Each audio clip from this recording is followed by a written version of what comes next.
Continuing on the tradition of actors and actresses getting themselves in trouble, an actress who performed in a very hotly discussed game just a matter of weeks or months ago. It's kind of a blur. Weeks ago, I guess. She made maybe an oopsie. Maybe it was intentional. Maybe it's part of a marketing scheme, but it seems to be an oopsie. The actress who plays Isabella in Mafia: The Old Country just recently claimed that another game in the series had been greenlit, developed by Hangar 13 and published by 2K. Apparently, Mafia: The Old Country has seemingly been successful enough for 2K to commission a sequel. What happened? Well, in a guest appearance on Twitch live stream with Bubbly Nuggets, what a name, actress Karina Conti, I'm not sure, I'm sorry, who played Isabella Teresi in Mafia: The Old Country, claimed that a sequel for the game has already been greenlit. In the live stream, the actress also discussed how most Mafia games tend to be standalone, but intertwine in various ways in the same universe. It's not clear, however, if the new game will be a direct sequel or if it will be a standalone story with new characters. Let's see the clip. Oh, they didn't timestamp it? God damn it. Did they really not timestamp it? Son of a bitch. Okay, real quick. Does anybody know if there's a way to look up a transcript of a Twitch stream? Is that a thing? Maybe somebody clipped it. I forgot. Okay, Mafia Game Videos did clip it, which is great, despite the fact that Mafia Game Videos blocked me. Which is funny. And it's because I called him out for some really stupid thing that he said right before launch. Like he was like freaking out over, was it not being able to swim in the game or something? There was some really stupid thing that was brought up. I don't know what it was. There was something I called him out for, and it really was not a big deal. But it was so stupid that I brought it up on stream and then he blocked me, which is funny. But either way, I appreciate him for, was it the 60 FPS thing? It was the performance? Okay. Whatever it was. See, I've already forgotten because it was such a non-issue, but he blocked me because of it, which is funny. Anyway, shout out to Mafia Game Videos for clipping this. I would retweet it, but I can't. See why blocking isn't helpful? Let's see what they said though. This is the clip. So if 2K or Hangar 13 said there's going to be another game. Okay, I won't look. They were approved for another Mafia game. This is true. What? Yeah, it's really exciting. It's really exciting. I'm so happy for them. Oh, They no. deserve it, honestly. I don't think you were supposed to say that. I think that was supposed to be secret. I think you just got in trouble. This is genuinely a difficult thing, okay? Because like, I'm sure when you're an actor, you go in there, you say something, you're talking to your friends, and she's been working on this game for, I'm sure, years. And so she's become friends with some of these people. And I'm sure like they text it, oh, did you get greenlit? Yeah, we got greenlit. Not realizing you do not say that. That is hush hush. If it's not been spoken publicly by like the PR people, you can't say that. So I think she legitimately made an oopsie. And there's always like, some companies are more lenient with it than others. Like you remember even the guy that played Edward Kenway, he was at that like convention and he didn't even say there's a Black Flag remake.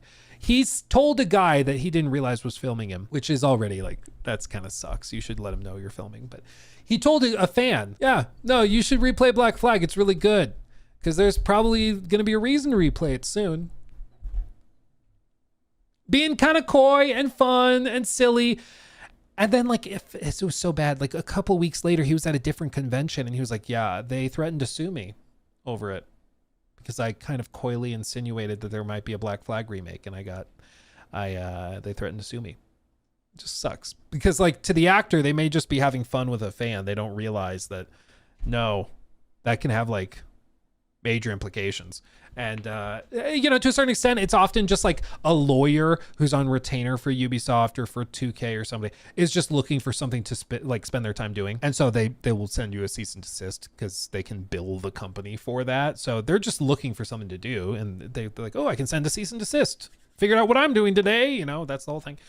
But yeah, I don't think she realized that this, I don't think she was supposed to say this. I'm also happy for them. I'm very, very happy to hear that. I think they deserve it. They're very, very good at what they do. Even if I had problems with the ending, I'm very, very happy about it. And I would love to see another big budget Mafia.